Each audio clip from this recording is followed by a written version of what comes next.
მოგესალმები ჩვენს მაყურებელს, ეს არის გადაცემა თავისუფალი ტრიბუნა, მე ვარ ჟურნალისტი ჟანა ასანიძე. დღეს ჩვენი გადაცემა მასპინძლობს მოძრაობა სამართლიანი საქართველოსთვის პოლიტიკურ მდივანს ბატონ კოტე ფორჩხიძეს. ბატონ კოტე, მოგესალმები და პირველ რიგში, ასე ვთქვათ, ცხელ-ცხელ ინფორმაციით მინდა თქვენთან საუბრის დაწყება. გუშინ პრეზიდენტმა ბოლოს და ბოლოს ეს ნანატრი საარჩევნო დღე გამოაცხადა, ეს არის 1 ოქტომბერი. მართალია, ასართა სხვადასხვაობა იყო.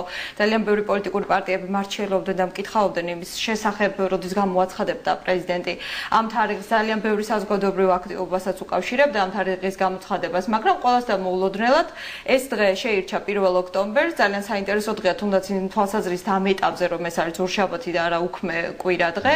რამდენად მზად არის მოძრაობა სამართლიანი საქართველოსთვის, რომ მიიღოს პრეზიდენტის ეს წინადადება 1 ოქტომბრამდე 2 თვეა დარჩენილი, უფრო ნაკლები დროც კი და რამდენად მზად არის თქვენი პარტია, ასე ვთქვათ, აქტიურობისთვის, პოლიტიკური აქტივობისთვის და შემდგომ ეტაპზე უკვე მაინტერესებს, რამდენად მომზადებული ხვდებით ამ თარიღს.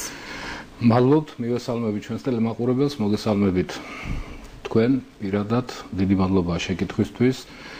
მოძრაობა სამართლიანი საქართველოსთვის არის ის პოლიტიკური სუბიექტი, ვინც თვლიდა და თვლის, რომ არჩევნები არის მისთვის ასე ვთქვათ ძირითადი პრიორიტეტი და სწორედ საარჩევნო გზა არის ხელისუფლების შეცვლის ერთადერთი და სწორი გზა.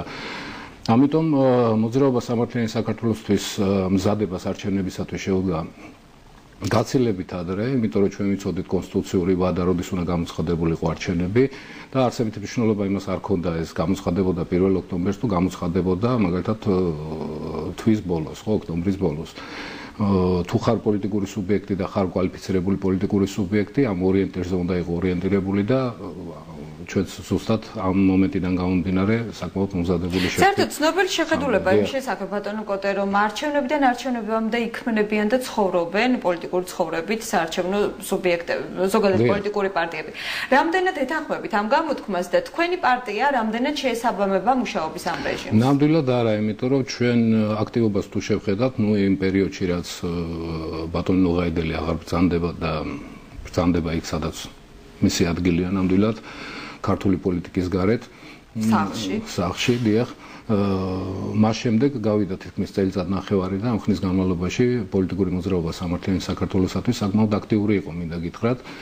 სამწუხაროა ის, რომ ცენტრალური ტელევიზიები და ასე ვთქვათ, ხელისუფლების მიერ მართული ტელევიზიები ხშირად ჩვენ არ გვაშუქებდნენ, მაგრამ ეს ჩვენთვის იმ ეტაპისთვის ნაკლებად მნიშვნელოვანი იყო, იმიტომ რომ ჩვენ განვაგრძობდით ხალხთან ურთიერთობას თითქმის ზამთარშიც და ზამთრიდან დაწყებული არ შეგვიჩერებია ეს პროცესი. იყო რაღაც ფინანსური მომენტები პარტიასთან დაკავშირებით, რამაც ჩვენ გვაიძულა დროებით, ასე ვთქვათ, ეს აქტივობა შეგვეწყვიტა, მაგრამ ყველაფერი გადალახულია, ყველა პრობლემა თითქმის მოხსნილია და ჩვენ მზად ვართ არჩევნებისათვის და სწორედ ამის მზაობა იყო ის განაცხადი, რომელიც პარტიამ შეიტანა ცენტრალურ საარჩევნო კომისიაში იმისათვის, რომ მოეპოვებინა არჩევნებში მონაწილეობის უფლება. 113 მუხლის ეს მოხდა შესაბამისი კანონმდებლობის საფუძველზე და ჩვენ ვართ ერთადერთი პოლიტიკური ძალა, ვინც თვლის, რომ კანონმორჩილება არის უპირველესი და უმთავრესი. ეხლა მეორე საკითხია, როგორია ეს კანონი, მაგრამ გასაგებია, ბატონ კოტე, ხშირ შემთხვევაში თქვენი ოპონენტები და საზოგადოების გარკვეული ნაწილი ალბათ ამეთანხმებით იმაში, რომ ხშირად გიყიჟინებდნენ და გიწუნებდნენ მაგალითად იმას, რომ თქვენ არიყავით რადიკალური ოპოზიციური პარტია. მე ეხლა გამიჩნდა ესეთი კითხვა, რატომ არიყავით რადიკალური, თუნდაც ამ წელიწადნახევრის მანძილზე, რაც ნუღაიდელი თქვენს რიგებში აღარ არის. ეს იყო თქვენი არჩეული სტრატეგია, რომელიც მკაცრად იყო დროსა და სივრცეში გაწერილი, თუ უბრალოდ თქვენ ამით ცდილობდით, რომ ორიგინალურები ყოფილიყავით სხვა ოპოზიციური პარტიებთან? რას ნიშნავს რადიკალიზმი? მოდი ჯერის გავარკვიოთ, ხო? რადიკალიზმი ზოგს გონია ქუჩაში გამოსვლა, ხელში ხელკეტების დაჭერა. წვავე განცხადებებიც ბატონო. წვავე განცხადებები ჩვენ რო ქონდა ისეთი თითქმის არ ქონია არც ერთ პოლიტიკურ სპექტრს, ჩვენ ვიყავით პირველი, ვინც აკრიტიკებდა IFS-ის ფორმატში მიმდინარე მოლაპარაკებებს, კარგად გახსოვთ, ამის შესაბამისი დოკუმენტალური მასალაც არსებობს და ჩვენ ვიყავით ის, ვინც მოუწოდებდა და ამბობდა, რომ და აფიქსირებდა სხვათა შორის ამაზე საგაზეთო პუბლიკაციებიც იყო, ბატონი სერგო ჯავახიძის სტატიაც მიეძღვნა რამოდენიმე, რომ ჩვენ ვიძახოდით, რომ სწორედ საარჩევნო კანონმდებლობა განსაზღვრავდა საარჩევნო გარემოს. რაშიც არ გვეთანხმებდნენ ზოგიერთი პოლიტიკური სუბიექტები, ის პოლიტიკური სუბიექტები, ვინც მონაწილეობას ღებულობდნენ აი ამ 17 პოლიტიკური სუბიექტი იყო ასეთ კვალიფიცირებული ამ მოლაპარაკების პროცესში და ისინი თვლიდნენ, რომ კანონმდებლობა და კოდექსი არ განსაზღვრავდა საარჩევნო გარემოს. სწორედ მათ დაინახეს ის შედეგი. პოლიტიკურ, ასე ვთქვათ, კანონში პოლიტიკური გაერთიანებების შესახებ შეტანილმა ცვლილებებმა. დადებულმა საარჩევნო კოდექსმა განაპირობა ის პოლიტიკური სიტუაცია, რაც დღეს საქართველოში არის შექმნილი. ამიტომ დღეს წუწუნი იმაზე დღეს წუწუნი მე პოლიტიკურ პარტიას მიმართავ. დღეს წუწუნი იმაზე, რომ აი ესეთი სიტუაციაში ვარ ჩავარდნილი, ესეთი სიტუაცია შეიქმნა და არც ერთი არ სვავს საარჩევნო გარემოსთან დაკავშირებით საკითხს და არ იძახიან იმას, რომ ამ საარჩევნო კოდექსით წასვლა არჩევნებზე არის ფაქტიურად ძიმე შედეგები შეიძლება ამან მოიტანოს. როგორც არ უნდა შეფასდეს, ექსპერტებიც ამას იძახიან სხვათა შორის, ეს არ არის მარტო ჩვენი მოსაზრება. არის ძალიან ცუდი კოდექსი იმასთან შედარებით, რაც იყო, ბუნებრივია, რაც ადრე იყო, იმასთან შედარებით არის აბსოლუტურად გაუარესებული და ის საარჩევნო გარემო, ის პირობები, ესეთი ზეწოლა პოლიტიკურ პარტიებზე, მათ შორის ჩვენ პოლიტიკურ პარტიაზეც იყო სხვადასხვა ფორმით ეს ზეწოლები. ბუნებრივია არის სწორედ ამის შედეგი. კეთილი, სწორედ ამასთან დაკავშირებით მინდა გითხო, ძალიან საინტერესო საკითხი წამოჭერთ, ეს არის საარჩევნო გარემო და ზოგადად საარჩევნო კოდექსი, რომელთაც უნდა ვიხემძღვანელოთ ამ მომრჩეველმა და პოლიტიკურმა პარტიებმაც, რომლებიც მივდივართ საარჩევნო ურნასთან. მაგრამ ძალიან საინტერესოა ერთი თვალსაზრისით აი ეს სეგმენტი და რას გულისხმობ? საერთოდ წუწუნის და სპეკულაციის საგანია ხოლმე ხშირ შემთხვევაში ოპოზიციის მხრიდანაც და ხელისუფლების მხრიდანაც, რომ ბოლოს ვერ მივედით იმ კონდიციამდე, რომ ეს საარჩევნო კოდექსი დაიხვაწოს და საარჩევნო გარემო მოწესრიგდეს. კიდევ ერთი სპეკულაციის საგანი გახდა ამ მომრჩეველთა სიები, რომლებიც უკვე მამუკა კაციტაძის კომისიამ გამოაცხადა, რომ პრაქტიკულად დადებულია თითქმის ყველა დოკუმენტი და დადასტურებულია ის, რომ სიები პრაქტიკულად გასწორებულია, თუმცა ამას ოპონენტებიც ასე ვთქვათ აპროტესტებენ. მე მაინტერესებს, რატომ ვერ მივედით პოლიტიკური პარტიები და ზოგადად ამ მომრჩეველი იმ შეგნებამდე, რომ მივიღოთ ერთხელ და სამუდამოდ ისეთი საარჩევნო კოდექსი, რომელიც მორგებული იქნება ჩვენს ეროვნულ ღირებულებებთან, რაღაცა ჩვენს მოთხოვნილებებთან იქნება შესაბამისობაში და რატომ და როდემდე უნდა გაგრძელდეს ამ საკითხებით სპეკულირება. ეს არის ალბათ მათ შორის ჩვენი დანაშაული, ჩვენი პოლიტიკური ძალის, იმიტომ რომ ალბათ იმ მომენტში, იმ პოლიტიკურ პროცესში ვერ გამოვიჩინეთ სათანადო პრინციპულობა და ეხლა ნაკლებად ადეკვატური ვიყავით, მეთქი ჩვენ ძალაზე ვერ ვიყავით, მაგრამ ზოგიერთ არა. მაგრამ ეხლა ჟანა ესე არ ხდება რა. იმიტომ რომ ეხლა რო არჩევნებია ზუსტად მაშინ ჩაიდო ამის საფუძველი და ეს არის შედეგი გვირგვინი იმისი, რაც ამ პოლიტიკურ პროცესს მოყვა.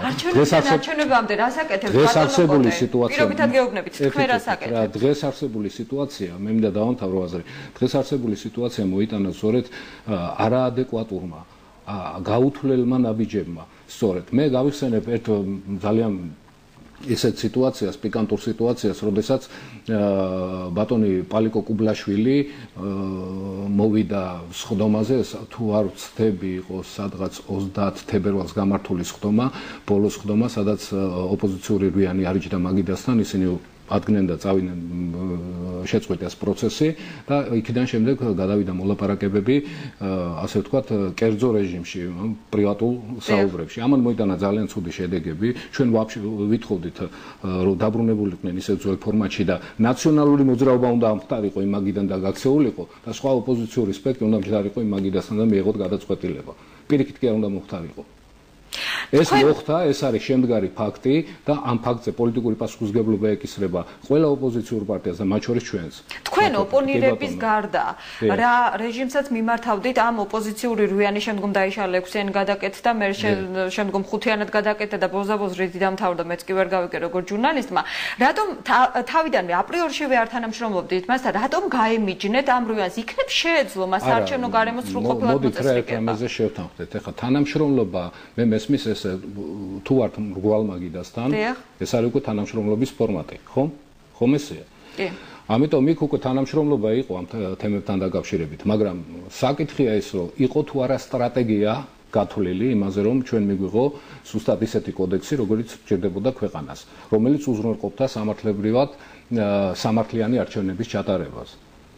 ვიცით რომ ეს პროცესი კრახით დამთავრდა რა და ეს არის შედეგი ძიმე შედეგი ჩანაფიქრი თავიდანვე იყო ძალიან კეთილშობილური იმიტომ რომ დახვეწილი იყო საარჩევნო გარემო რა თქმა უნდა ეს ყოველთვის არის პრიორიტეტული თემა თქვენ ახსენეთ აქ საარჩევნო სიების თემატიკა და მინდა ამ საკითხსაც შევეხო იმიტომ რომ ძალიან მნიშვნელოვანი თემა არის სხვათა შორის და აქვე დავაფიქსირებდი ერთად მე ეხლა დასკვნას არ გავაკეთებ იმიტომ სანამ სიებს არ გავეცნობით ჩვენ და არ ვნახავთ იმ ელექტრონულ ვერსიას რა არის როგორ არის ჩვენთვის ერთი მანიშნებელი არის ესე იგი ამ სიების გადამოწმებამდე 3.545.000 ამორჩეველი იყო საქართველოში ოფიციალურად ფიქსირებული ძველ სიებში და დღეს არის 3.492.000 რაღაცა დასკვნები გააკეთოს მაყურებელმა. ბატონ კოტე, თუ შეგიძლიათ რომ ცალსახად მიპასუხოთ, მამუკა კაციტაძის კომისია, ეგრეთ წოდებული მამუკა კაციტაძის კომისია, იმიტომ რომ ეს იყო სახელმწიფო კომისია, რომელსაც ოპოზიციის ერთ-ერთი წარმომადგენელი ედგა სათავეში. თავიდანვე რა თქმა უნდა გათვლილი იყო იმაზე, რომ ოპოზიციის ჩართულობა რაც შეიძლება მეტი ყოფილიყო ამ საარჩევნო სიების გადამოწმების საკითხში, რომ უფრო მეტი სალაპარაკო ქონოდა ხელისუფლებას. რამდენად სკეპტიკურად უყურებდით, როდესაც ეს კომისია შეიქმნა და ხომ არ გეჩვენებათ და ხომ არ გონიათ, რომ მამუკა კაციტაძე უბრალოდ კეკლოცობს, როდესაც ამ თემებს ახმოვანებს განსაკუთრებით მედიისთვის. სხვა პოლიტიკურ პარტიებზე და მათ ლიდერებზე საუბარს. არა, ამ შემთხვევაში მე სხვა რამეს გეკითხებით, არა მე მარჯვენებთან დაკავშირებით. მაგრამ მე მინდა უშუალოდ დავაფიქსირო ის რაც თქვენ ბრძანეთ სიებთან დაკავშირებით, იმიტომ რომ სიები არის უნიშნულოვანესი პრობლემა, ყოველთვის იყო სიების პრობლემა გადასაწყვეტი და დღესაც რა თქმა უნდა ამ სიების საფუძველზე მოხდება იმ არჩევნების შედეგების დადება, რა შედეგებიც შესაძლოა საორიენტაციოდ რომ დაიდოს. მაგრამ აქ საქმე რაშია იცით, ამ კომისიაში ღებულობდნენ მონაწილეობას ოპოზიციური სპექტრი, მათ შორის ყოფილი რვიანის ყოფილი რვიანი მაპატიეთ არა, მაგრამ ის პარტია რომელიც ხელი მოაწერა და ასე ვთქვათ ჭყალებში მაპატიოს ტელემაყურებელმა ამ სიტყვის ჟარგონში გააправა კოდექსის დადების წინადღეს გახსოვთ ის შეთანხმება კონსენსუსზე რომ იყო საუბარი მხედველობაში მაგ პრეცოლობა გადაარჩენ საქართველოს და ამდენად არ ვიცი რა იმიტომ მოდი ჩაგეკითხებით ენდობით თუ არა იმ სიებს რომელიც მამუკა კაციტაძემ დადო ამ დასკვნაზე მე გიპასუხებთ მას შემდეგ რაც ვნახავ უშუალოდ რა არის რა პრობლემატიკაა სიებს გავეცნობით ელექტრონულ ვერსიას თუ რა თქმა უნდა მივიღებთ ამ ელექტრონულ ვერსიას ალბათ მივიღებთ ალბათ 15 აგვისტოს როგორც მამუკა კაციტაძემ ალბათ 15 აგვისტოს მივიღებთ მაგრამ ახლა ისეთი ფოს მაჟორია უკვე რომ თითქმის ამ სიების თემა შეიძლება გადაინაცვლოს მეორე პლანზე იმიტომ რომ უკვე ყველა პარტია გადასულია წინა საარჩევნო რეჟიმში და უკვე ფიქრობენ იმაზე ვის რა სტრატეგიული მიზანი აქვს და რის მიღწევა სურს ამარჩევნებს. რა უფრო მნიშვნელოვანია პოლიტიკური პარტიებისთვის მისი საბრძოლო პროგრამა ქვია ალბათ რეალურად იმ პოლიტიკურ პროგრამას და ტრაქტატს რომელსაც დაასწრებთ ახლა თქვენ. რა უფრო მნიშვნელოვანია ეს პროგრამის გაპიარება ასე ვთქვათ თუ ამორჩეველთა სიები და შემდგომ ორიენტაცია მთლიანად ამორჩეველზე. ქალბატონო ჟანა ძალიან კარგი თემაა და მე ამ თემაზე ცოტა განსხვავებულ მოსაზრებას შემოგთავაზებთ. მეც მიყვარს განსხვავებული პოზიციები და არაერთი და იგივე ადგილის გეგმა. დღეს ისეთი პოლიტიკური სიტუაცია შეიქმნა ზუსტად ამ პოლიტიკური პროგრამების პრეზენტაციები. ჩვენც ვაპირებთ ამ პოლიტიკური პროგრამის პრეზენტაციას. ბატონი სერგო ჯავახიძე ჩაატარებს ამ პრესკონფერენციას და პრეზენტაციას ძალიან მალე. პროგრამა თითქმის მზად არის, მაგრამ მთავარია რა არის ამ პროგრამაში გამსაზღვრელი. საერთოდ პოლიტიკური პარტიების პროგრამა დგება პრობლემიდან და არსიდან გამომდინარე, ისაც ქვეყანაში დღესდღეობის არის. დავაკვირდეთ, მოდით შევხედოთ, ყველა ჩვენი კონკურენტია დღეს, ყველა მთელი პოლიტიკური სპექტრი, მათ შორის ხელისუფლებას, ოპოზიციას, იმიტომ რომ ჩვენ არჩევნებზე მივდივართ და ყველა კონკურენტები ვართ ამ არჩევნებზე ერთმანეთის. ეს უნდა იყოს ჯანსაღი კონკურენცია, მოდი ამაზე შევთანხმდეთ. აი ამ პირობებში ძალიან ისეთი ის გამოიღო. დააკვირდით მათ ლოზუნგებს, ელემენტარულად, ხო? მათ სლოგანებს. ეს სლოგანები იდენტურია აბსოლუტურად ერთმანეთის. მათი პრიორიტეტებიც აბსოლუტურად იდენტურია, მაგრამ არც ერთი არ სვამს საკითხს ქვეყანაში, ავტორიტარულ ქვეყანაში, ავტორიტარიზმის ნგრევის შესახებ. მანახეთ ერთი პროგრამა ამ პოლიტიკური სუბიექტების, ვინც იძახის, რომ ავტორიტარიზმს ქვეყანაში შექმნილს დავშლი ჩემი ნაბიჯებით პარლამენტში ან ხელისუფლებაში მოსვლით. არც ერთი. არც ერთი. განსხვავებული სტრატეგია აირჩიეთ. ჩვენ ვართ თქვენ პროგრამაში მე მგონი პირდაპირ ესე ფორმულირებული არ გაქვთ, რომ ახლა რეჟიმს დავშლი, უბრალოდ რაღაც მოდით ამ პროგრამასთან დაკავშირებით ჩვენი პროგრამა იქნება ზუსტად მიმართული პოლიციის დეპოლიტიზაციისაკენ. აქ იქნება გაწერილი კონკრეტული ნაბიჯები. ეხლა მე არ ვისაუბრებ შეგნებულად, იმიტომ რომ არ მინდა მოვლენებს გავასწრო და ბატონ სერგოს უნდა ჩაეტარებინა დღეს, მაგრამ სამწუხაროდ მას შეხვედრები აქვს ისეთი, რომ ვერ მოახერხა დღეს ეთერში მოსვლა და ბუნებრივია ეს პრეზენტაცია შედგებოდა დღეს. მოდი ეს უფლება დაუტოვოთ პარტიის ლიდერს, რომ კი ბატონო, მხოლოდ ჩაგეკითხებით, რა განსხვავებული სტრატეგია აირჩიეთ? თქვენ ნახავთ აბსოლუტურად განსხვავებულ პოლიტიკურ პროგრამას, აბსოლუტურად განსხვავებულ აქცენტებს ამ პოლიტიკურ პროგრამაში და აბსოლუტურად განსხვავებულ პრიორიტეტებს. ეს პროგრამა არის მოდივართ რომ გემსახუროთ ამაზე კომენტარები. დიახ და მეტი სარგებელი ხალხს დაუშვათ უცებრად გამახსენდა ნაციონალური მოძრაობა და რატო არ არის იდენტური რეალურად? ხალხზე ორიენტირებულია ორივე. მაგრამ სად იყო ნაციონალური მოძრაობის ეს სლოგანი, როდესაც ჩვენ ამ სლოგანთან დაკავშირებით უკვე საუბრობდით ყველა შეხვედრაზე. პირველი და მეორე ამაზე არ გიგამართებით ბატონ კოტე, მე გეუბნებით ორიენტაცია გაქვთ ხალხზე ორივეს. ორივე სლოგანის თვალსაზრისით. დიახ, ზუსტად ამ თემას მინდა დაუბრუნდე. ეს ლიბერალური პოლიტიკური სუბიექტები, ხელისუფლება ლიბერალური იდეოლოგიის მიმდევარია. მე მგონი დამეთანხმებით, ამაში დამეთანხმება ჩვენი ტელემაყურებელი. ოპოზიცია. გააჩნია რა გულისხმობთ ლიბერალიზმში? არა, დავარქვათ ამას ლიბერალიზმი, იმიტომ რომ მათი ოფიციალური იდეოლოგია ეფუძნება ლიბერალურ ღირებულებებს, ხომ? ესე არა. ქართული ოცნება იგივე და სხვა პოლიტიკური სუბიექტებიც ასევე ამ ლიბერალური ღირებულებების მომხრეა და უცებ ჩდება განხალხურება მათი, ასე ვთქვათ, სახალხოობისაკენ მიდრეკილება. იდეოლოგიური მისწრაფებები გადადის სხვა პლანზე და შემოდის სხვა მოტივაციები. რომელიც შემოგაქვთ თქვენ ამას? არა, შემოაქვთ მათ. იდეოლოგია გვერდზეა გადადებული, ანუ მათი ტრადიციული იდეოლოგიებზე მაქვს საუბარი, ანუ ის ღირებულებები რა ღირებულებებზეც არის საუბარი, მათი სლოგანები ამ იდეოლოგიებებს ნაკლებად პასუხობს. ლიბერალურ ღირებულებებში მე თქვენ ახლა დაგეთანხმეთ, მაგრამ ცოტა არ იყოს გამეღიმა, იმიტომ რომ მე და თქვენ მე მგონი ვერ ვთანხმდებით თვითონ ტერმინის რაობაში. რას ნიშნავს თქვენთვის ლიბერალიზმი? ჩემთვის ეს ამიხსენით. იმიტომ რომ იდენტური არის თუ არა ჩემეულ გაგებასთან ლიბერალიზმთან დაკავშირებით. ამის შემოწმებას ვცდილობ. ახლა ტესტია თქვენი პასუხი ჩემთვის. ხო, თქვენ ატარებთ ეს ეთყობა, გაიგოთ რამდენად კომპეტენტური ვარ მე. არა, თქვენ როგორ გესმით ხელისუფლების ლიბერალიზმი, რომელიც მიმართულია ხალხის მიმართ, იმიტომ რომ მე მგონი უფრო ტირანული ის ხელისუფლების ლიბერალიზმი დაფუძნებული იყო იმ ველური ასე ვთქვათ ველური ბიზნეს გარემოს შექმნაზე, იგივე ტერორზე, კერძო საკუთრების ტერორზე და ასე შემდეგ. ეს პოზიციები მათი დღეს აბსოლუტურად კარდინალურად შეცვლილია. სწორედ ამას გულისხმობთ. ეს არ არის ლიბერალური, ნიველირებულია. ლიბერალიზმიც არ ნიშნავს ამას ყველაფერს. ლიბერალიზმი, ევროპული ლიბერალიზმის გაგებიდან მათი ლიბერალიზმი არის სრულიად განსხვავებული. დიახ. ანუ მე ევროპული ლიბერალიზმი ორიენტირებულია სოციალურ კეთილდღეობასთან, ორიენტირებულია ტოლერანტობასთან, ორიენტირებულია აზრის შემწყნარებლობასთან, ორიენტირებულია სიტყვის თავისუფლებასთან და არა დიქტატურასთან. კი ბატონო. და დემოკრატიული ინსტიტუტების ჩამოყალიბებასთან. ჩვენ ევროპელი კოლეგები, ვისთანაც ჩვენ გვაქვს ურთიერთობები და ეს არის საკმაოდ კარგი ურთიერთობები, დიდი ხნის ურთიერთობები. მე არ დავანოსებ ახლა წინასწარ არ ვიტყვი თუ ამ საწინასაარჩევნო პერიოდში რას ვაპირებთ კიდე ამასთან დაკავშირებით. მათთვის შეუმჩნეველი არ გამხდარა არ ჩვენი პოლიტიკური პლატფორმა, არ ჩვენი პოლიტიკური პროგრამა და არ ჩვენი, ასე ვთქვათ, ძირითადი მიმართულება.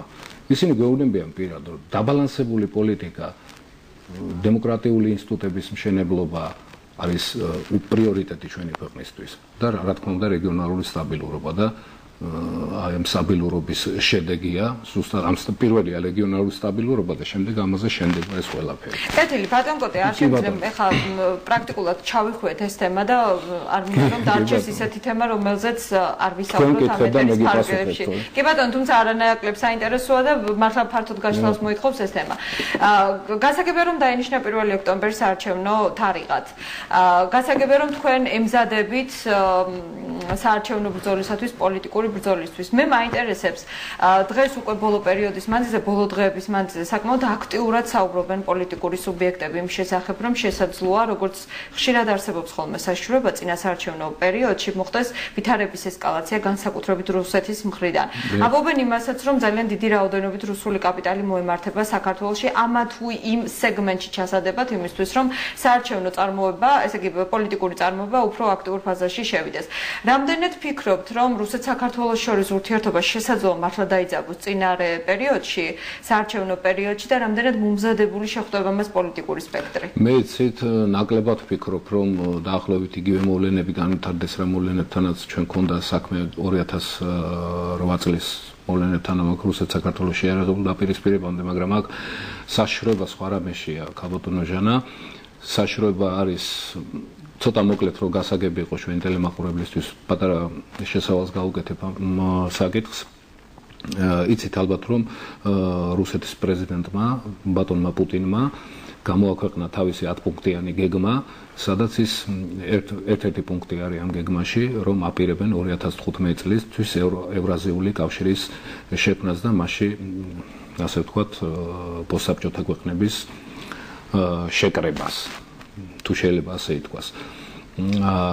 ჩვენ კარგად უნდა გვესმოდეს და პირველ რიგში ხელისუფლებას უნდა ესმოდეს კარგად, რომ ეკონომიკური ბერკეტები და ეკონომიკის ხელში ჩაგდება შენთვის ასე ვთქვათ, მათი გადასახედიდან მტრული ქვეყნისათვის ხო ნიშნავს პრაქტიკულად შემდგომში პოლიტიკური ბერკეტების ხელში ჩაგდებასაც.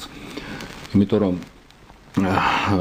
რუსეთი მიხვდა ერთ რამეს, ის პირდაპირ პოლიტიკური აგრესიის გზით ვერ შეძლებს იმ ამოცანის გადაწყვეტას, რაც მის სტრატეგიული ამოცანა და ის ცდილობს ახლა ეკონომიკის სექტორის ხელში ჩაგდებით იქონიოს გავლენა, შემდგომ პოლიტიკური გავლენა, პოლიტიკურ რეალურად ეს გარანტიები მე მგონი მეთანხმებით რო აქვს. კი, რა თქმა უნდა, ეხლა თუ ჩვენ შევხედავთ ძირითად სტრატეგიულ ობიექტებს, ამ თემაზე ყველა საუბრობს დღეს, მაგრამ ჩვენ ვიყავით ჟანა და ალბათ დამეთანხმები ამაში პირველი, ვინც ამ თემასთან დაკავშირებით საუბრობდა, არსებობს ამის დოკუმენტალური მასალაც და არაერთი ბრიფინგი მიეძღვნა ამ თემას, რომ ზუსტად მეტად მნიშვნელოვანია ეს სეგმენტი და ხელისუფლება უნდა უთმობდეს ამას. არ შეიძლება მიწის, კერძო საკუთრებაში მიცემა ამ ქვეყნისთვის. არ შეიძლება სტრატეგიული ობიექტების გასხვისება ამ ქვეყანაზე, ისე რომ სახელმწიფო კონტროლი არ არსებობდეს ამაზე. იმიტომ რომ აქედან შემდგომ დგება ეკონომიური დივერსიების საშიშროება, დგება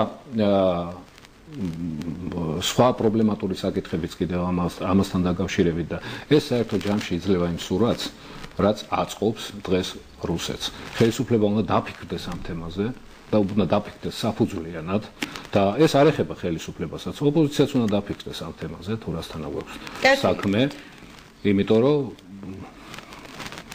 კარგი, კითხვის მეორე ნაწილი უნდა გაგიმეოროთ, იმიტომ რომ რეალურად ვისაუბროთ რუსეთიდან მომდინარე საფრთხეზე, მაგრამ ეთყობა დიდი კითხვა გამომივიდა და პრაქტიკულად ვერ დაგამოწმდა. ხო, არა, შეიძლება. ყველაზე მნიშვნელოვანი კაპიტალი, რომელიც არის ანუკველი ხელისუფლებისთვისაც და ოპოზიციური პარტიებისთვისაც და სხვათა შორის მოსახლეობისთვისაც, რომელსაც საკმაოდ უხვად იმეტებს ხოლმე წინასაარჩევნო პერიოდში სხვა პროექტებს რომ თავი დავანებოთ რუსეთის მხარე.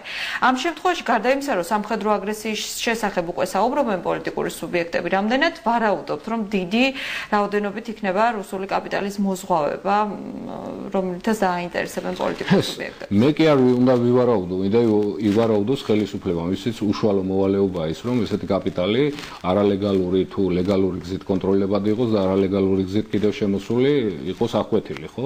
ეს მათი ნომერ პირველი ამოცანაა, მინდა ვთქვა რა და ეხლა რამდენად ასრულებს ხელისუფლება ნომერ პირველ ამოცანას, ხო და როგორ ხდება და ჩვენ არ მივესალმებით რა უცხოური ფულის შემოდინებას, არც ერთ და მისი პოლიტიკურ სპექტრში დაბანდებას. მოდი რა ხან პოლიტიკაზე ვსაუბროთ, პოლიტიკაში დაბანდებას, იმიტომ რომ ეს Кто платит, тот и заказывает музыку. Мапатиус ჩვენმა ტელემაყურებელმა რომ რუსულად თქვი ეს ფრაზა, იმიტომ რომ უფრო კარგად ჟღერს და გასაგებად, ხო? ვინც უკვე თავს გასაგებია, თუმცა რუსული კაპიტალის შემოდინება, სხვათა შორის არა მხოლოდ ოპოზიციურ პარტიებს არ ეხება წინასაარჩევნო პერიოდში კაპიტალი და ინვესტიცია ჩვენ უნდა განვასხვაოთ ერთი რამე. ინვესტიციები განხორციელებული, ხო? კერძო სექტორიდან და ინვესტიციები განხორციელებული სახელმწიფო კომპანიებიდან. დიახ. ხო? ასეთი საფირმო ფრაზა, რომელსაც ხშირად იყენებენ ხოლმე, პატია ჩაგეკითხოთ, რა მნიშვნელობა აქვს საიდან შემოვა? ფული მთავარია მოხმარდეს ეროვნულ საქმეს. თქვენთვის ეს სარწმუნო ფრაზაა? არა, რა თქმა უნდა. არა, იმიტომ რომ ფულს ყოველთვის აქვს თავისი დატვირთვა, ფული ყოველთვის იძლევა თავის შედეგს და ფული არის მიზნობრივი საშუალება იმისათვის, რომ მიაღწიო რაღაც მიზანს. სტრატეგიული მიზანი იქნება თუ ტაქტიკური მიზანი იქნება. ეს არ ეხება მხოლოდ რუსეთს. ეს შეიძლება ეხებოდეს იგივე ჩვენ მეზობელ ქვეყნებს, სომხეთს, ირანს, შეიძლება ეხებოდეს თურქეთს. მაგრამ თითქოს არავინ არ საუბრობს ამ ქვეყნებზე, ძირითადად მაინც რუსულ ფულზე არიან ორიენტირებული. სახელმწიფოებრივი ინტერესები და უსაფრთხოების ინტერესები არის პრიორიტეტული ამ საკითხებში. ამავე პონჩი განიხილავთ თუ არა იმ ადამიანების მიერ გამოგზავნილ ფულს, რომლებიც საქართველოს სახელით მანიპულირებენ? არა, რა თქმა უნდა, არა, რა თქმა უნდა. არა, რა თქმა უნდა, იქ ადამიანები თავის შრომით შეულობენ იმ თანხას და ასე ვთქვათ, თავიანთ ოჯახებს ინახავენ ამ გაჭირვებული ქვეყნის პირობებში, დღეს რა პირობებშიც გვიწერს ყველას ყოფნა, მათ შორის დალხინებული არც მებრძანდები და არც თქვენ ამ ვითარებაში, ხო? ბუნებრივია. საომარი ოპერაციების განახლების საფრთხეს გრძნობენ ბევრი საქართველოში. თქვენ? ნაკლები არის კი, მინდა გითხრათ. იმიტომ რომ პრაქტიკულად მე თავიდანვე ვთქვი ჩვენ რომ ეკონომიკაზე ვსაუბრობთ და პუტინის გეგმაზე ვსაუბრობთ ამ ეკონომიკურ ბერკეტებთან დაკავშირებით, ევრაზიულ კავშირთან დაკავშირებით, ხო? თავიდანვე ვთქვი რომ ეს ნაკლებად სავარაუდოა, იმიტომ რომ ამას საერთაშორისო საზოგადოება არ დაუშვებს, არც თქვა. დღეს გაჟღერდა ახალი ინფორმაცია, სადაც ნათქვამი იყო, რომ რაგოზინის კაბინეტში ითქვა იგივე რაგოზინის მხრიდან და ბუჯეტ ვაინა. ამის შესახებ თუ გაქვთ ინფორმაცია? ეს არის ჩვეულებრივი პოლიტექნოლოგიები, ამას ყავს თავისი ბუნებრივია თავისი ადრესატები და გათვლილი განცხადებებია. კეთილი, პატარკოტე. გასაგებია. სანამ უშუალოდ სხვა თემაზე გადავიდოდეთ, აუცილებლად უნდა გკითხოთ იმ ასე ვთქვათ კვლევების შესახებ, რომელიც ძალიან აქტიურად განიხილება მედიაში. გასაგებია, რომ ეს არის ძალიან დატკეპნილი თემა, ეს NDI, AIRA და ასე შემდგომ მორგებული საქართველოს ინტერესებზე თუ არ არის საქართველოს ინტერესებზე მორგებული, მაგრამ ძალიან საინტერესო კვლევა ჩატარდა NDI-ის და AIRA-ის გამოკვლევების შემდგომ. ეს არის უცხოური კომპანიის მიერ ჩატარებული კვლევა, რომელზეც საუბრობენ, რომ ოპოზიციურმა პარტიამ მოცნების სახით დაუკვეთა, თუმცა ამის დამადასტურებული ინფორმაციები როგორც ხშირად ხდება ხოლმე არ არის, მაგრამ ძალიან საინტერესო იყო იმ თვალსაზრისით, რომ თუ დაუშვათ პროცენტულად ნაციონალური მოძრაობა ეჯიბრებოდა, ესე იგი, ქართულ ოცნებას, ამ შემთხვევაში პრაქტიკულად არის გათანაბრებული ის ციფრები, რომელიც აი ამ კვლევების შედეგად გამოქვეყნდა. როგორ ფიქრობთ, ეს წინა პერიოდი, საარჩევნო პერიოდი არის თუ არა კვლევების, ასე ვთქვათ, შეჯიბრების პერიოდი და რამდენად გამოხატავს ის ხალხის განწყობას? რა თქმა უნდა არის, მაგრამ აქ საკითხი ცოტა სხვანაირად შევხედოთ, მოდით რა. ამ კვლევის შედეგებს ვინ როგორ იყენებს? ძირითადად რატომღაც აღმოჩნდა, რომ ნაციონალური მოძრაობა და ქართული ოცნება. ხო, იყენებენ და კიდევ ქრისტიან-დემოკრატები. სხვები დისკრიმინაციულ მდგომარეობაში ხართ რეალურად. მოდით რა, რეალურად შევხედოთ. ეხლა ჩვენ ვაკვირდებით პოლიტიკურ პროცესებს, ჩვენ მონაწილეობთ და დავდივართ, ასე ვთქვათ, შეხვედრებში, ხვდებით მოსახლეობას და დაახლოებით ესეც კვლევა მინდა გითხრათ, ქალბატონო ჟანა, იმიტომ რომ ჩვენი მოსახლეობასთან შეხვედრის დროს ასეთ საკითხებს ვიკვლევთ და იქიდან ნათლად ჩანს სურათი რა არის, ელემენტარულად რა და ეიფორიაში არ უნდა ჩააგდოს. ეიფორიაში არ უნდა ჩავარდეს პოლიტიკური სუბიექტები და ნაკლებად უნდა ენდონ ამ კვლევებს. თქვენეული სურათი როგორია? რეალურად საკუთარ რეალური სურათი ჩვენ ჩავატარეთ, ალბათ იცით, ინტერნეტ გამოკითხვა და გამოკითხული იყო 1399 რესპონდენტი და აქედან მოძრაობა სამართლიანი საქართველოსთვის იყო 80 ხმით დაახლოებით 7%-მდე. მაგრამ ესეც არ ნიშნავს იმას, რომ ჩვენ გვაქვს 7%. გასაგებია. ბატონ კოტე, ძალიან აქტიური და აქტუალური თემა ბოლო პერიოდში არის წინა საარჩევნო პერიოდში ამ მომრჩევლის მოსყიდვა, რომელიც სხვადასხვა ფორმით ხორციელდება. ეს იყო თეფშებით, სატელიტური ანტენებით, თუ უბრალოდ აქეიფებდნენ დაუშვათ პარტიული სუბიექტები ამ მომრჩეველს და ასე შემდეგ, რატომღაც ძალიან ანებიურებენ ხოლმე საკუთარ ამ მომრჩეველს ხშირ შემთხვევაში, იმიტომ რომ წინა საარჩევნო პერიოდი იძლევა ხოლმე ამის საშუალებას და ცოტა ხნის წინ ძალიან საინტერესო ფაქტს ჰქონდა ადგილი ქრისტიან დემოკრატების მხრიდანაც. მე მაინტერესებს ის რის გამოც ისჯებიან სხვა პოლიტიკური სუბიექტები, რატომ არ ისჯება ყველა? კანონი ყველასთვის.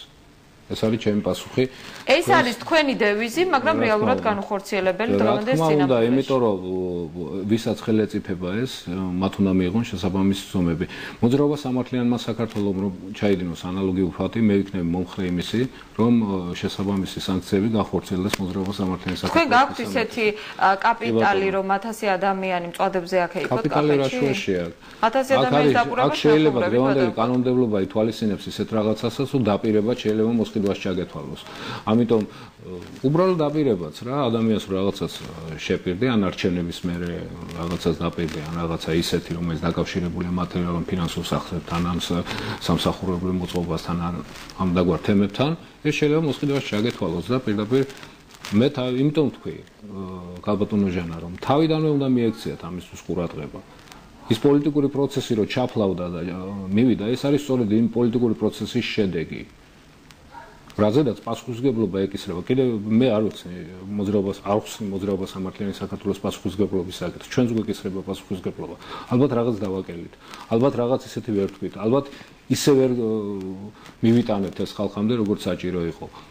ამ პრიორიტეტულმა საკითხმა, რომელიც დღესაც პრიორიტეტული საკითხია, მინდა ძალიან ცოტა დრო არის დარჩენილი იმისათვის, რომ რამე შეიცვალოს ამ ქვეყანაში. ჩვენ მოგვიწევს იმ შედეგებთან შეგუება, რა შედეგებით შეიძლება დადგეს. ხშირად ამ მომრჩეველს უყურებს ხოლმე. მე არ მინდა რომ ეს შედეგი იყოს ისეთი, რომ ხალხი ნიჰილიზმში ჩავარდეს კიდევ ერთხელ, რამაც ჩვენ შეიძლება ან ერთი ფორმა ავტორიტარიზმი შეიცვალოს სხვა ფორმით, კოლექტიური ავტორიტარიზმით, რაც მეტად საშიშია. იმიტომ რომ ორპოლუსიანი, ასე ვთქვათ, აი ამ პირობებში შესაძლებელია ისე მოხდეს, რომ ერთი ნაციონალური უმრავლესობა სხვა უმრავლესობამ ჩააბაროს. ეს არ არის მულტიპარტიული პარლამენტი, ეს არ არის ევროპული გზა, მინდა გითხრათ რა.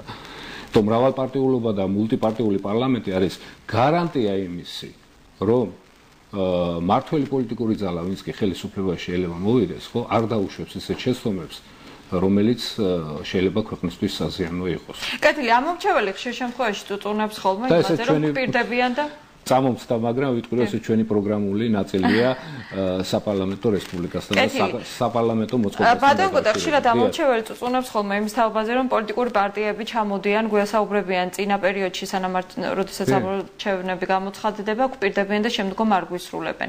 რეალურად რა ბერკეტი უნდა ქონდეს ოპოზიციურ პარტიას ამ შემთხვევაში, იმიტომ რომ დისკრიმინაციულ მდგომარეობაში მართლაც არიან და მე მგონი ამაში არ შემეკამათებით, ხალხზე, მასაზე ზემოქმედების თვალსაზრისით. თუ არ დახპირდი მას, რომ რაღაცა შეუსრულებს შენი ხელისუფლებაში მოსვლის შემდგომ. რა ბერკეტით, რა საშუალებით უნდა მოახერხო? რამდენი ასეთი დაპირება იყო, ქალბატონო ჟანა და რამდენი შესრულდა მოდი ამ დაპირებები. ჯერ პირდებოდა მოქალაქეთა კავშირი, აბსოლუტურად არც ერთი არაფერი არ შესრულებულა. მერე პირდებოდა ნაციონალური მოძრაობა და რას დაპირდნენ? აბსოლუტურად არაფერი. გაიხსენეთ ანაბრების თემა. ხო?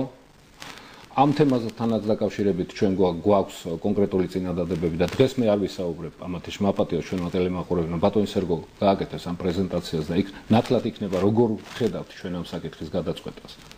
საკმაოდ რეალური გზა არის მინდა გითხრათ, ეს არის ჩვენი ევროპელ კოლეგებთან, ასე ვთქვათ, მოლაპარაკებების შედეგად მიღწეული საერთო აზრი ჩამოყალიბებული ამ თემასთან დაკავშირებით და ჩვენი მოსვლის შემთხვევაში ხელისუფლებაში მე არ ვიძახი რომ ეხლა ჩვენ მოვალთ უმრავლესობით არც მაქვს ამის ძალიან თავდაბალი ხომ არ ხარ თავშოთი პოლიტიკურ სუბიექტებთან შედარებით ვინც პირდაპირ აცხადებენ ჩვენ რეალურად ვაფასებთ ჩვენს ვითარებას ამ პოლიტიკურ ბრძოლაში და ჩვენ ვთვლით რომ ჩვენ თავისუფლად დავძლებ ბარიერს მინდა გითხრათ იმიტომ ეხლა სხვები რას იტყვიან და როგორ იტყვიან და რა კვლევებს დადებენ სულ არ გვაინტერესებს იმიტომ რომ ჩვენი კვლევა არის ის ამომრჩეველი ვისაც ჩვენ ხვდებით ჩვენ ხვალ დაგეგმილი გვაქვს აჭარაში დიდი ასე ვთქვათ წარდგინება მონაწილეობას ვღებულობთ როგორც აჭარის უზენაესი საბჭოს არჩევნებში ისე საპარლამენტო არჩევნებში საქართველოს პარლამენტის და წარვადგენთ 10-ვე 12-ვე კანდიდატს, ასე ვთქვათ, მაჟორიტარებს ერთხარ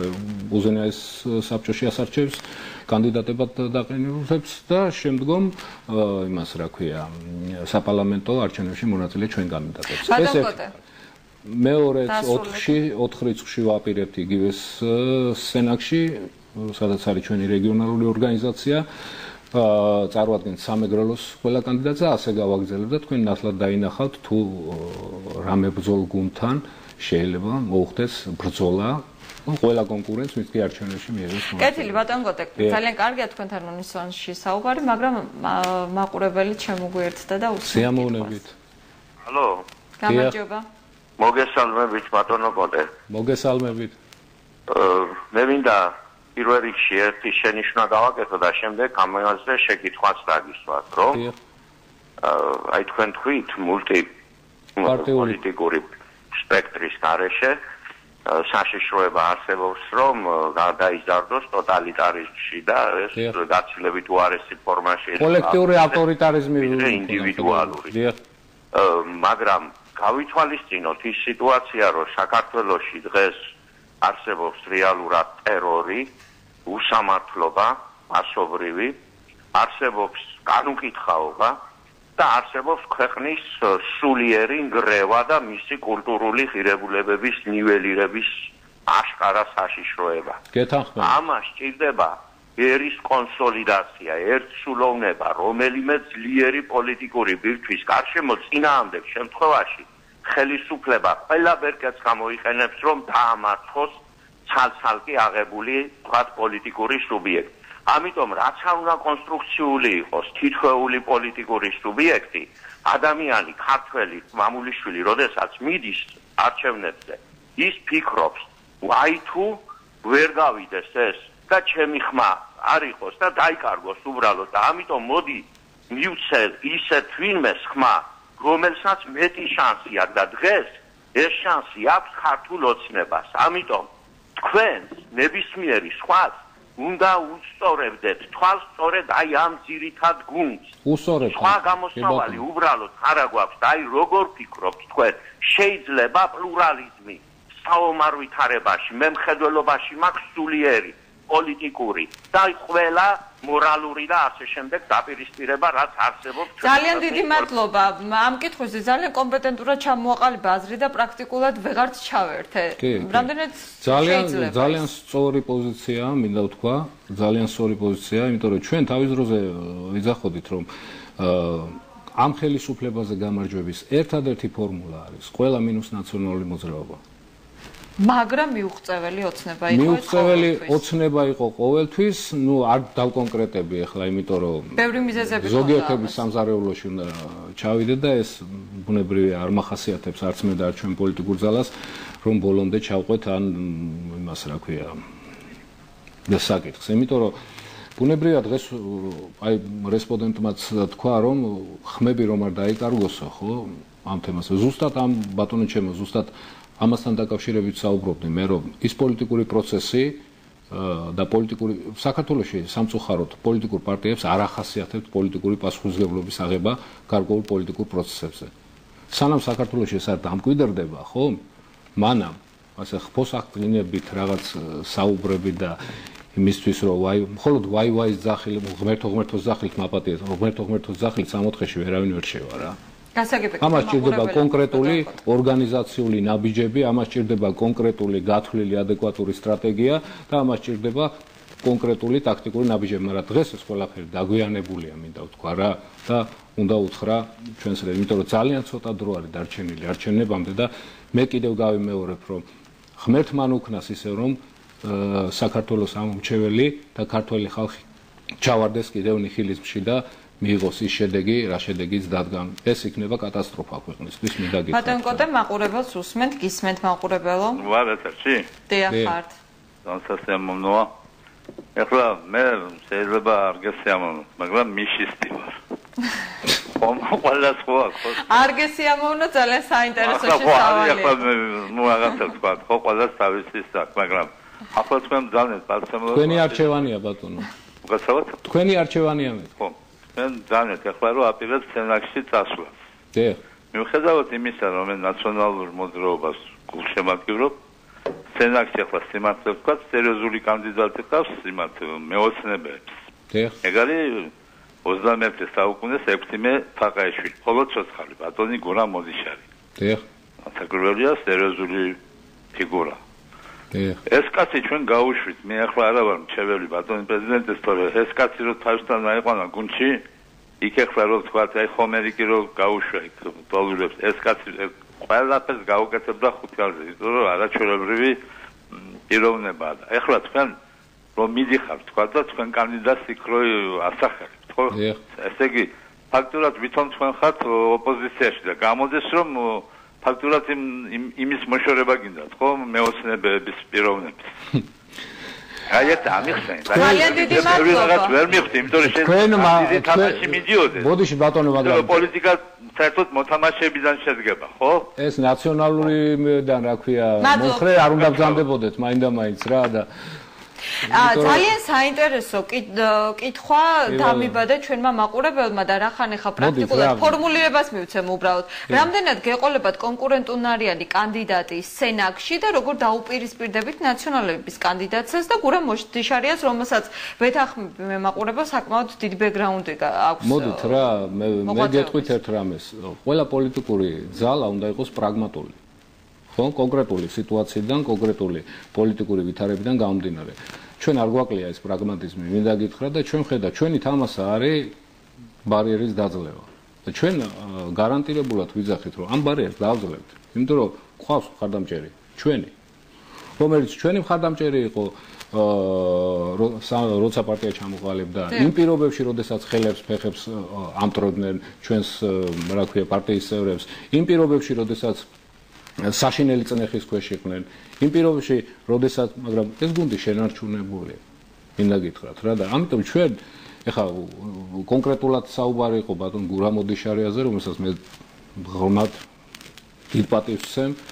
სახალხო დიპლომატიის ფარგლებში მაგრამ ჩვენი კანდიდატი არ მინდა ეხა წინასწარ დავას რომ მოვლენებს, ხვალ დასახელდება, ვინ იქნება სენაკში და დამერწმუნეთ რომ არანაკლები კანდიდატია. და არანაკლები, ასე ვთქვათ, აქვს გაკეთებული თავისი კუთხისთვის, თავისი ქვეყნისთვის, მაგრამ ჩვენი თამასა კიდევ ვიმეორებ არის დაბალი, მათი თამასა ამ ორი პოლუსის არის ძალიან მაღალი, ისინი ბრძოლობენ იმისათვის, რომ მოიპოვონ უმრავლესობა, ჩვენ ბრძოლობთ პრაგმატულად იმისათვის, რომ გავხდეთ, ანუ მივახციოთ ჩვენი განვითარების მეორე ეტაპს, ადგილობრივი თვითმმართველობის დონიდან გადავიდეთ საპარლამენტო დონეზე და ასე ნაბიჯ-ნაბიჯ მივყვეთ ჩვენ პოლიტიკას იმისათვის, რომ მოვიდეთ ხელისუფლებაში. როცა ამის დრო დადგება. კიდევ მაყურებელს ხომ არ მოусმინოთ. გისმენთ მაყურებელო. ისა გამარჯობა, მოგესალმებით. გამარჯობა. ბატონ კოტე, ერთ შეკითხვა მაქვს. დიახ. მამუკა ოჩიკო. გამარჯობა მამუკა. ისა სენაკში აპირებთ მაჟორიტარობას? მე არ ვაპირებ სენაკში მაჟორიტარობას, სენაკში გქონდა. ხო და სამგორში გელოდები რა შემოგევლეთ რა. დიდი მადლობა. დიდი მადლობა. ძალიან გავახსენე. გელოდები სული და გულით. კარგით, მაშინ მე დავაანონსებ, სად ვაპირებ მას, რა ქვია, ჩემი თავის წარდგენას, მე ვიქნები თერჯოლის მაჟორიტარი კანდიდატი.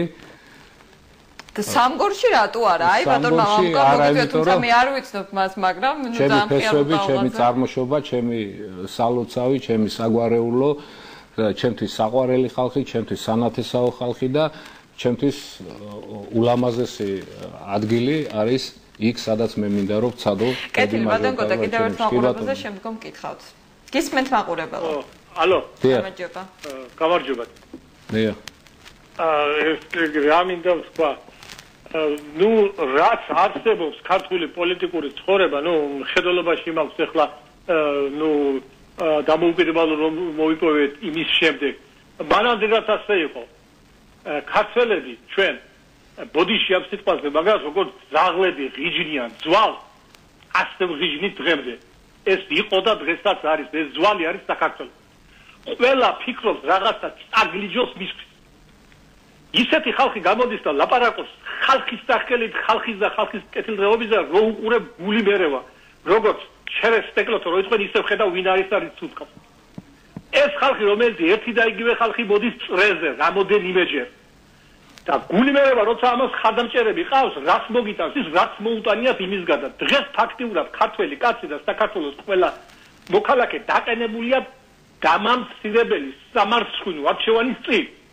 ერთხელ ჩვენ გვყავს ანტისოციალური თავრობა, მეორე მხრივ პროსული დაჯგუფება. საკითხი ასე დგას. გიდათ გაჭირებაში იყოთ. როგორც დღემდე იყავით, სულ ღაფავდეთ.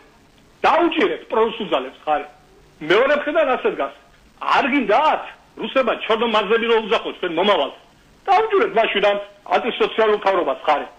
აი ეს ორი არჩევანია ფაქტურად. ძალიან დიდი მადლობა მინდა უთხრა მაყურებელს. არჩევანი რასა და რა შორის კეთდება ახლა არჩევნებზე ბატონო კოტე? ეს ორი არის ფაქტიურად გამარჯვების კანდიდატი. არიან სხვებიც, მაგრამ მე რეალურად უყურებ ახლა სიტუაციას. ეს ორი ფაქტიურად არის გამარჯვების კანდიდატი. გასაგებია ბატონო, ძალიან დიდი მადლობა კითხვისთვის. თუ შეიძლება ბატონ კოტესაც მინდა მოусმინოთ. მოდით რა არჩევანი რას და რა შორის კეთდება? მე ჩემი პოლიტიკური ძალისთვის ეს გასაგებია, რომ არჩევანი კეთდება დასავლეთ ევროპულ ვიმეორებ, არა დასავლეთის, არამედ დასავლეთ ევროპული განვითარების მოდელისაკენ, ანუ ჩვენ ველტვით გერმანული მოდელისაკენ. ჩვენ ვაცნობიერებთ იმას, რომ ევროპა იმ პირობებში, როდესაც ევროპული გზა და ევროპული კავშირის წევრობა, რა თქმა უნდა, არის ფორმები ევროკავშირში ისეთი, რომელიც გაითვალისწინებს და დააბალანსებს სიტუაციას. ასეთი ფორმა არის ფინური მოდელი, მე არაერთხელ მისაუბრია ამ ეთერშიც და ეს არის ჩვენი პოლიტიკური პლატფორმის, ასე ვთქვათ, ძირითადი საგარეო პოლიტიკის, დაბალანსებული პოლიტიკის შემადგენელი რგოლი, მინდა ვთქვა. დღეს არის ფინეთი, სახელმწიფო ესეთი ევროკავშირის წევრი ქვეყანა, რომელიც არ არის ნატოს წევრი ქვეყანა და რომელიც არის ევროპული განვითარების. არ გინდათ ქართულ მოდელზე იზრუნოთ პოლიტიკურ ეს არის ეს არ გვინდა ეს ფინური და გერმანული არა, მოდით რა რეალობას. ეს რიტორიკულად მოდი რეალობას შევხედოთ, ქალბატონო ჟანა, რეალობა არის ისეთი, რომ ჩვენ თვლით ჩვენ თავს ევროპის ნაწილად. ჩვენ განვითარება, ევროპული ღირებულები, ფასეულობები, ზოგიერთ აქ ესმის ისე, სხვადასხვა პოლიტიკურ სპექტრში ისე ესმით, რომ ევროპა მარტო არის ისეთი ლიბერალიზმი, იქ ნაციონალური სახელმწიფოები არ არსებობენ და რა, ეს არის აბსოლუტური ბლეფი, მინდა გითხრათ რა. გერმანია არის ნაციონალური სახელმწიფო, საბერძნეთი არის ნაციონალური სახელმწიფო და ეხლა თქვენ წარმოგიდგენიათ და ერთ ისეთ თემას შემოვიტან, რომელიც ძალიან მნიშვნელოვანი იყო და გაიჟღერა წინარესპოთი. კი ბატონო, დიდი ხანია გველოდება. გისმენთ მაყურებელო.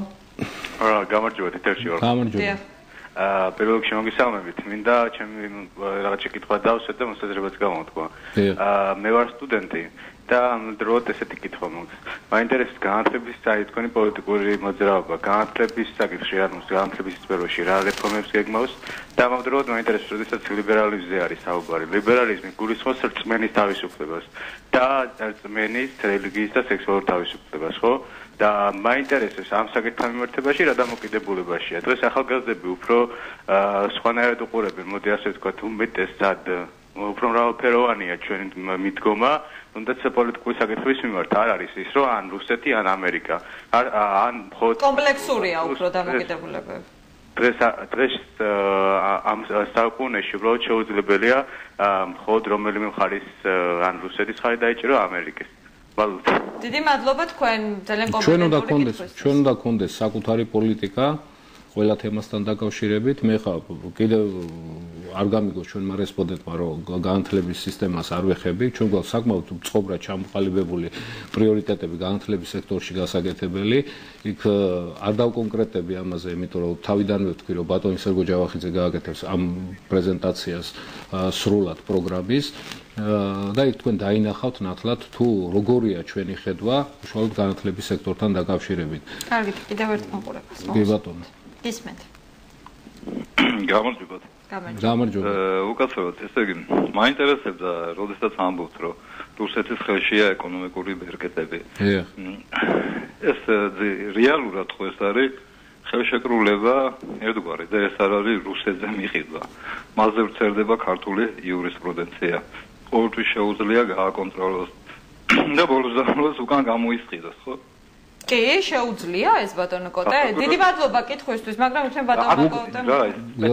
კი ბატონო, გიპასუხეთ. დიახ, გასაგებია. გიპასუხეთ, გასაგებია თქვენი შეკითხვა. რაც შეეხება გამოსყიდვას, ადამიანს, როდესაც კერძო საკუთრებაში აძლევ ქართულ მიწას, ასე ვთქვათ, ხო? ჩუქნი და მეორე ხელით იძახი რომ რუსეთი შენი მტერია, თან ამ კატეგორია ხალხში თუ კარგად ჩაეძიებით და ნახავთ, ხო, შეიძლება იპოვოთ რუსული სპეცსამსახურების კოალიცია და სხვა სპეცსამსახურების კოალიცია. ეს არ ეხება მარტო რუსეთს, ნუ გამიგებთ ისეთ რომ მე მხოლოდ რუსეთზე ვიძახი, ხო? შეიძლება ამაში სხვა რაღაცეებიც იყოს. მე ვიძახი ერთ რამეს, თუ არ არის აქ წყობრი პოლიტიკა ამ საკითხთან დაკავშირებით, თუ სახელმწიფომ არ იცის, როგორ აკონტროლოს ეს ყველაფერი, ამან შეიძლება მოიტანოს ის შედეგები, რაზეც თავში ვისაუბრებ. იმიტომ რომ თქვენ რუსეთს ნუ უყურებთ ისე, რუსეთს აქვს ძალიან დალაგებული მწყობრი გეგმა და მიყვება ამ თავის გეგმას. და სხვათა შორის რუსეთის პრეზიდენტი, როდესაც აცხადებს, რომ ევრაზიული ასე ვთქვათ, კავშირის შექმნა არის მისთვის სტრატეგიული მიზანი, ხო?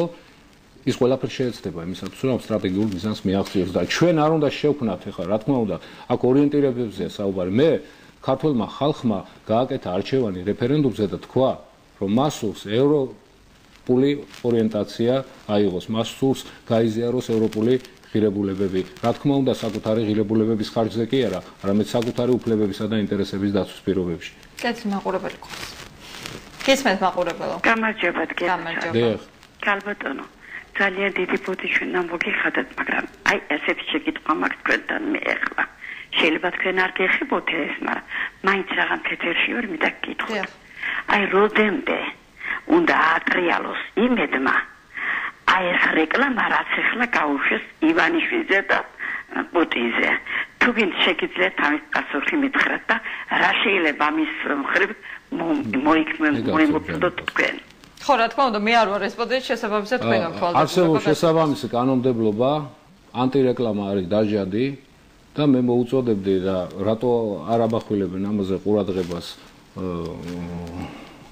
ქართული ოცნების, ასე ვთქვათ, იურისტები, ეს მათი პრობლემა. რეაგირებას არ ახდენენ, ყურადღების გამახვილება. რეაგირება არის სასამართლო, რეაგირება არის კანონიერი გზა, რეაგირება არის თუ ილახება ვინმეს უფლებები, ბუნებრივია, ყველას აქვს უფლება მიმართოს სასამართლოს, მაგრამ ეს მათი გასარჩევი თემაა და მათი თემაა და დაუტოვოთ მათ საპასუხოდ რა. იმიტომ რომ ბუნებრივია ხომ არ არის ამის იქით სხვა რამე, მე ვერ ვიტყვი ახლა შეიძლება ამის იქით სხვა რამე იყოს, მაგრამ შეიძლება ეს იყოს ელემენტარული დაუდევრობის ან ყურადღებას არ აქვს. პოლიტიკური ოპონენტები იბრძვიან იმ სტრატეგიის მიხედვით, რაც სწორად მიაჩნიათ, ასე რომ რეკლამა ანტირეკლამის მოდით ესე ვილაპარაკოთ. ზედაპირულად რო პოლიტიკაში ყველას კარგად იცნობს, პოლიტიკური სუბიექტებმა დაახლოებით ლიდერებსაც და პოლიტიკურ სუბიექტებსაც ერთმანეთზე წარმოუდგენა ასე თუ ისე გააჩნიათ. იცი ამ ვინმე პროფესიონალია, ვინ ნაკლებად ჩახედულია, ვინ როგორ ხო? ზოგიერთი ახალია, მაგალითად, ჩვენი თაობა გამოსული პოლიტიკაში, ჩვენ ახლები ვართ, არ დაგვიმალია ეს არასოდეს, მაგრამ ახლები იმ გაგებით, რომ ცნობადები არ ვიყავით და დღეს გამოდივართ ასპარეზზე, მაგრამ ეს იმას არ ნიშნავს, რომ ვინმეს აქ რამე პრიორიტეტი გააჩნია, მაგრამ თქვენ მომაცხონებულებო, თუკი ამხელა გამოცდილება აქვს პოლიტიკურ სუბიექტებს, ისინი ამ თემებს და ამ საკითხებს უნდა აქცევდნენ ყურადღებას. მაგალითად, ჩვენი მისამართით რო გაკეთებულიყო ასეთი, ჩვენ რასაც გავაკეთებდით, მიმართავდით სასამართლოს და აუცილებლად მოვითხოვდით კი, მაგრამ იმ შემთხვევაში, როდესაც ოცნების წარმომადგენლები აცხადებენ, რომ ჩვენ უკვე ხელისუფლებაში ვართ, თითქოს გარანტირებული ქონდეთ ის, რომ უმრავლესობით მოვლენ, ამ შემთხვევაში როგორც ჩანს, არ თვლიან აუცილებლად, რომ ასე ვთქვათ, ამაზე ქონდეთ რეაქცია. როგორ ფიქრობთ, რამდენად ოპტიმალურია ეს ამ შესაძლებლობების გამოყენება? ნუ რა გითხრა ჟანა, ეს მარტივად ამ კითხვაზე ბუნებრივია უნდა გაცენ მათ თვითონ უნდა გაცენ მათ ამ კითხვაზე პასუხი, იმიტომ რომ მე ახლა ვისაუბრო ხარ. კარგით, მაშინ სხვა თვალსაზრისით, რამდენად ასე ვთქვათ ოპტიმალურია ასევე წინასაარჩევნო პერიოდში, გასაგებია რომ ნაციონალური მოძრაობა ყველა თავის ოპონენტებს ებრძვის, მაგრამ ამ შემთხვევაში ქართული ოცნებას დაახლოებით იგივე მეთოდოლოგიას მიმართავს, როდესაც თავის პოლიტიკურ ასე ვთქვათ ოპონენტებს ძალიან მკაცრად და რადიკალურად ექცევა და მათ დისკრიმინაციულ მდგომარეობაში ამყოფებს. და რას გულისხმობთ?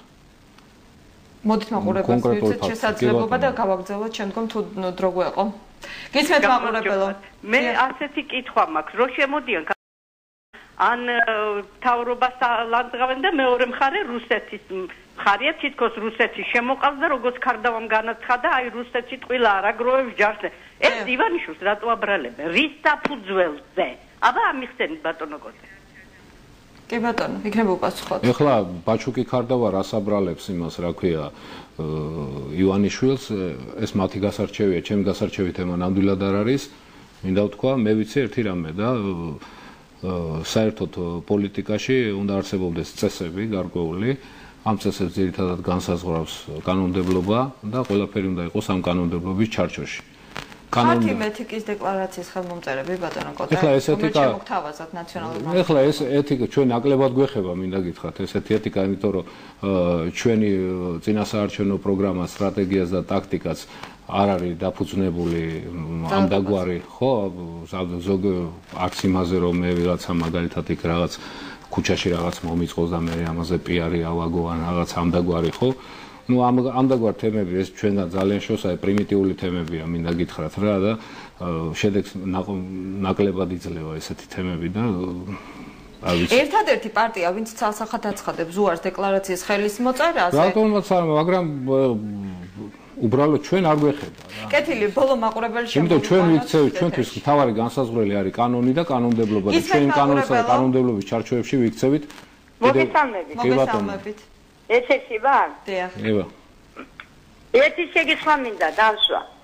ეს ოპოზიციის მხრიდან, გელაპარაკებით ოპოზიციაზე.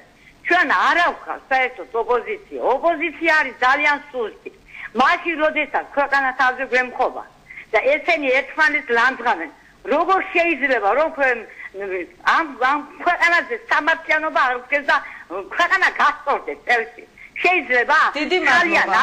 ძალიან მოგესალმებით. ქალბატონს მინდა უპასუხო, რომ ლანძვაც PR ტექნოლოგიის ერთ-ერთი შემადგენელი რგოლია. მინდა გითხრათ და ნაკლებად ნუენდობით იმას, რა ქვია, ისეთ კატეგორია ხავს, ვინც ლანძღვით გონიათ, რომ რაღაც PR რაღაცებს მიაღწევენ. თქვენ მე მინდა გირჩიოთ და ურჩიოთ ჩემს სამორჩეველს პირადად, რომ დაეყნო მხოლოდ და მხოლოდ ჩვენ უშუალო შეხვედრებს, იმ საუბრებს, რას ფიქრობთ ჩვენ და როგორ მიგვაჩნია, როგორ შეიძლება ამ სიტუაციიდან გამოსვლა, რა სიტუაციაში დღეს ჩვენ ვიმყოფებით. მე კიდევ ვიმეორებ, თავდასხმის რეჟიმში ოპონენტების მიმართ, წინასაარჩევნო პერიოდში. რა თქმა უნდა, ეხლა თუ არა ისე გუპასუხებენ და რა თქმა უნდა ეხლა რაზეა საუბარი. მაგრამ თუ ქვას გვესვრიან, ისე საკადრის პასუხს მიიღებენ, შეიძლება ის ნასროლი ქვა ძვირად დაუჯდეთ ნამეტანი. კეთილი, თუმცა მე მაინც როგორც ჟურნალისტი ველოდები ვითარების ესკალაციას, ზოგადად პოლიტიკური სუბიექტები რამდენად გაუგებენ ერთმანეთს წინასაარჩევნო პერიოდში, ეს საკითხიც ასე თქვა განსახილველი თემა იქნება ალბათ მომავალ ეთერებში. ამჯერად მინდა დაგემშვიდობოთ, დავემშვიდობოთ ჩვენს მაყურებელს. დღეს თავისუფალი ტრიბუნა ეთმობოდა მოძრაობა სამართლიანი საქართველოსთვის, საუბრობდა პირდაპირ ეთერში პარტიის პოლიტიკური მდივანი კოტე ფორჩხიძე, მე თქვენი მონამორჩილი ჟანა ასანიძე. დიდი მადლობა. ნახვამდის.